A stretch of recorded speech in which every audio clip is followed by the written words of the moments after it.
Hola, ¿cómo están? Buen día a todos. Aquí también está Carla que ya te saluda. Buen día, Soledad. Bueno, por fin pudimos establecer la comunicación. Hoy feriado están con fiaca hasta el servicio de internet, me parece. Sí, estaba complicado, sí. Estamos complicados. Bueno, finalmente pudimos comunicarnos. Sole, Bien, bien, bueno, bien. gracias por recibirnos a esta hora. Ya adelantábamos con Sergio hace un ratito, bueno, la historia negada, la historia invisibilizada que tiene que ver con la historia africana que también hizo el país. Sí, la verdad que sí, la historia de Capilla tiene mucho que ver con eso, precisamente. La capilla, contanos, ¿cómo surge? ¿Era un lugar de reunión de africanos viviendo ahí en Chascomús que no empezó con motivos religiosos?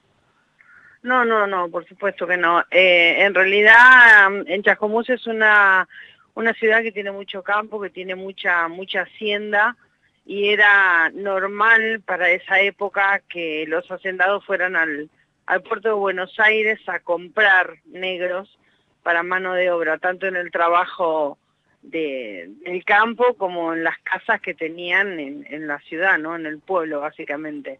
Por eso hay tanta cantidad de negros. La mayoría de ellos todos esclavos eran, ¿no?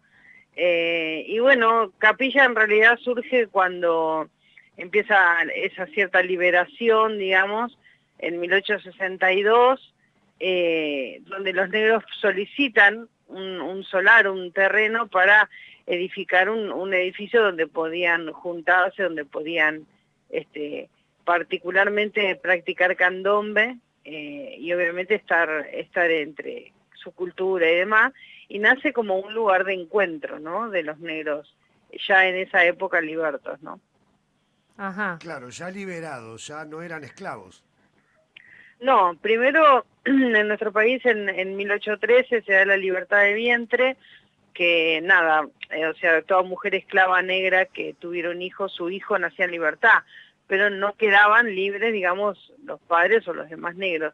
Cuando, bueno, se realiza nuestra constitución en el 53 y después en el 60 que Buenos Aires, digamos, entra dentro de la Confederación y ya nos conformamos como una república federal como nos conocemos hoy, ahí recién se libera a los negros, bueno, todo aquel que vive en nuestro país, digamos, era libre, no había más esclavitud. Por eso recién en 1862 se construye, digamos, este lugar.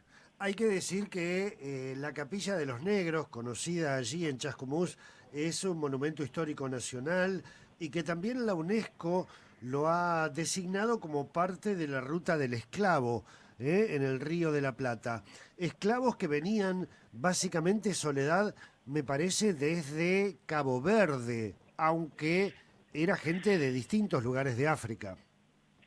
Sí, muchos nos dicen caboverdianos, pero en realidad no. Cabo Verde es un islote que está frente a Senegal, y allí se encontraba el puerto Claro. de donde salían los barcos negreros, que era todo un comercio obviamente de la venta de esclavos. Desde allí salían hacia los distintos lugares de América, pero en realidad no es que los negros que salían de ese lugar eran de Cabo Verde, Claro. ¿sí? Porque los cazaban, los traían desde distintos lugares de África. Por eso el término de afrodescendiente, uno no sabe de qué lugar específico de África, digamos, desciende, sino que el término de afrodescendiente es precisamente eso, ser descendiente de alguna persona negra que fue traída para ser esclavo en América.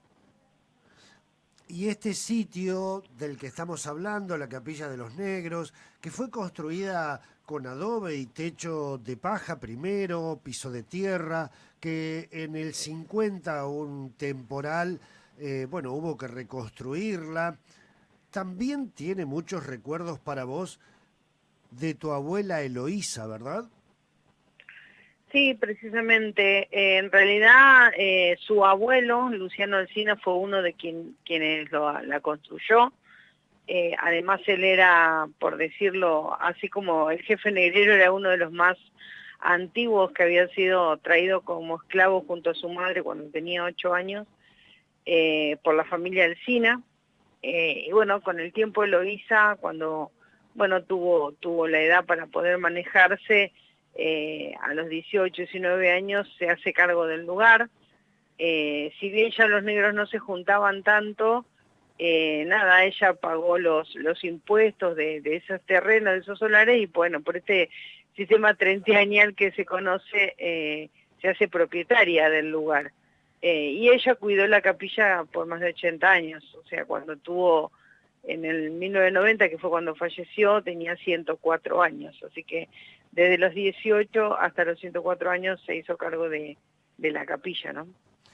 Soledad, ¿y la abuela te la mostraba, la limpiaban juntas? Es como que te fue enseñando cómo cuidarla, ¿no? Sí, precisamente, esa era su manera, porque no, para afuera Eloísa era muy dada, muy exteriorizaba mucho, contaba la historia de sus antepasados y demás, pero para adentro todo lo hacía con el ejemplo.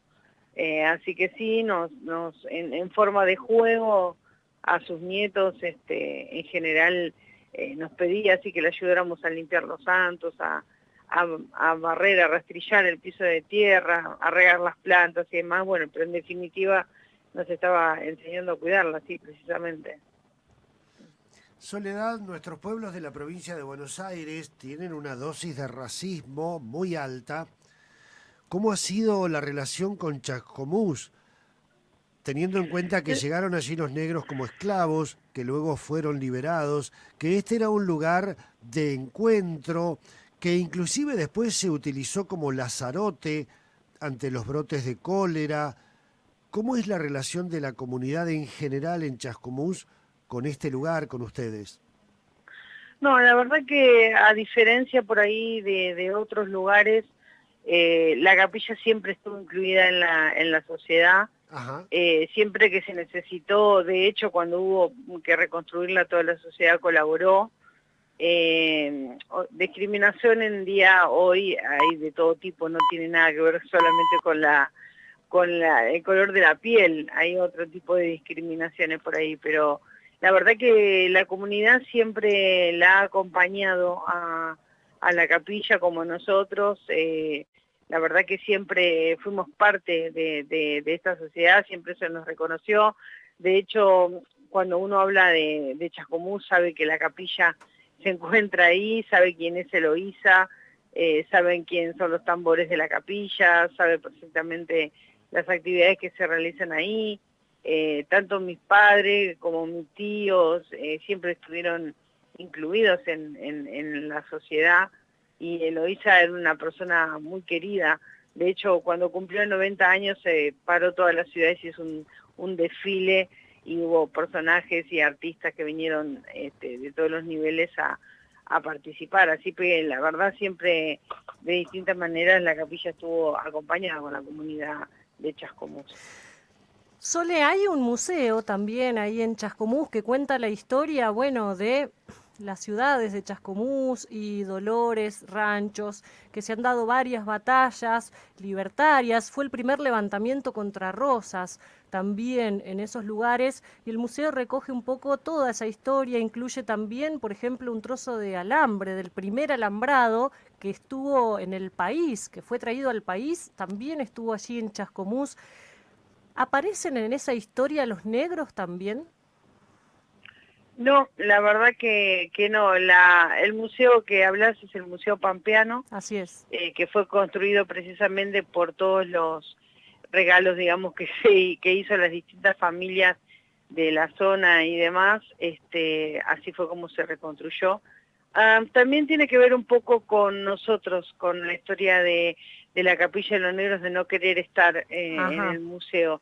Tiene que ver un poco con eso.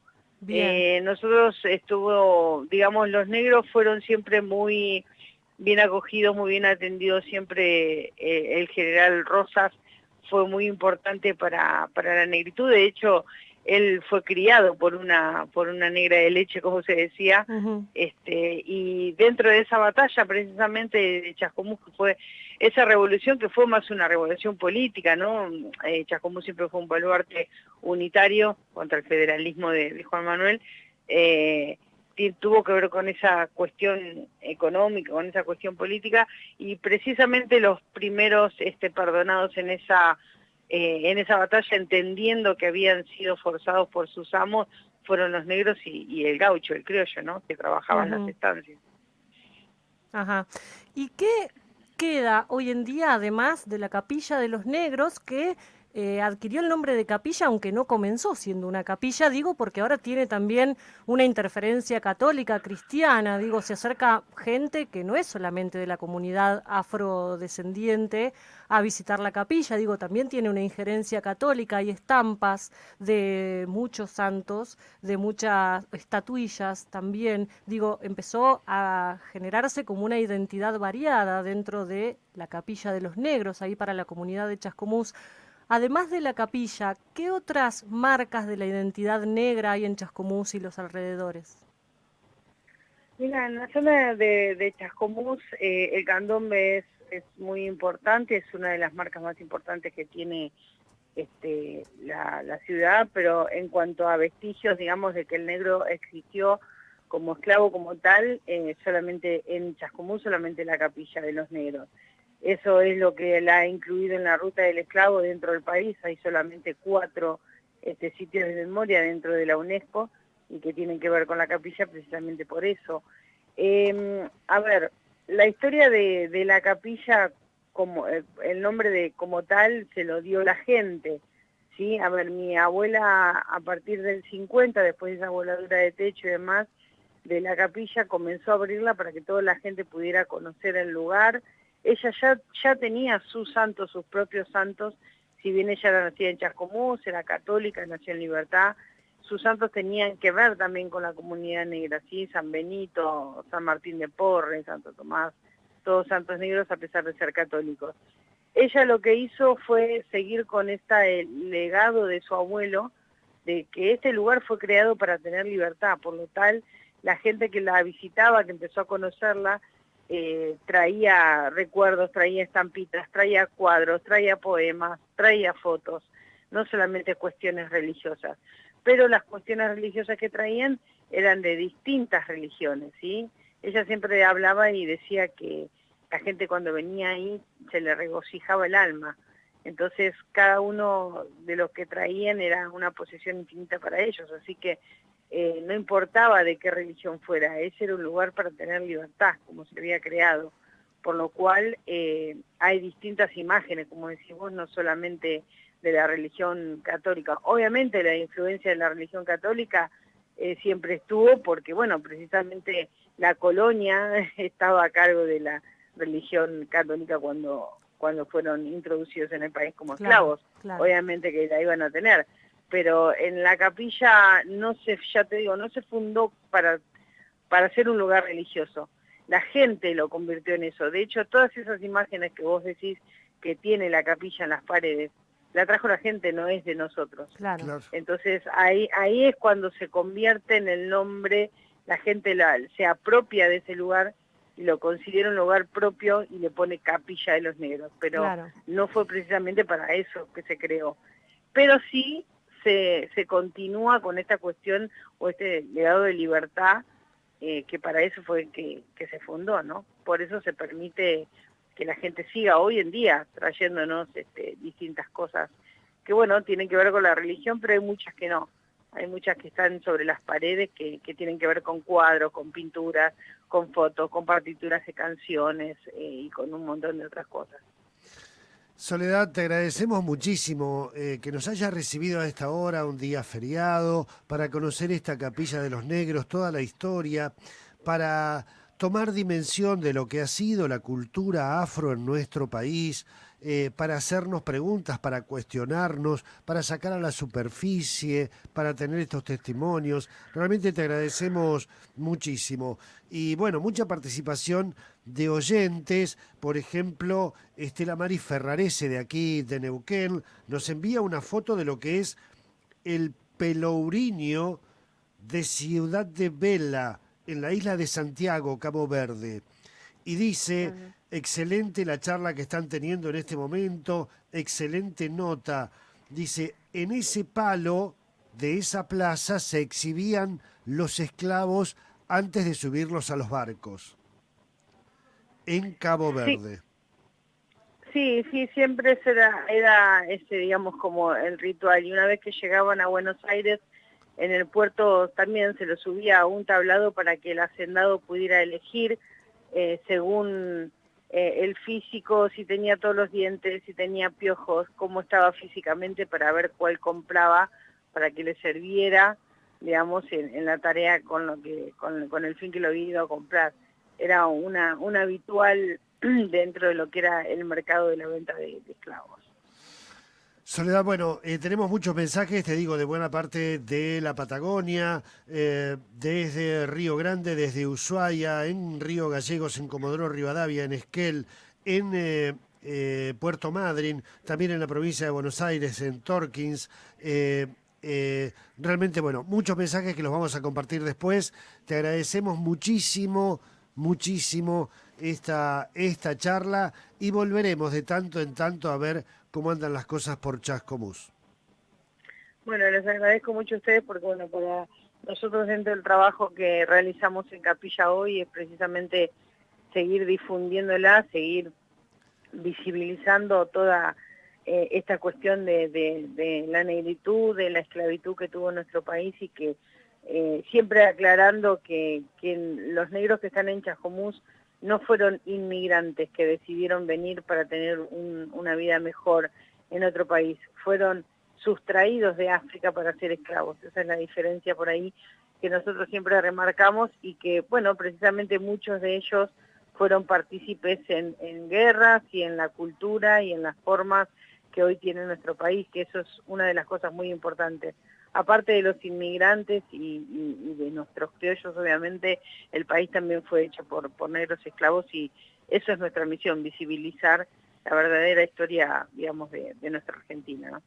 Gracias, Soledad Luis, un abrazo grande. Gracias, Sole. Nos vemos, un beso grande a todos.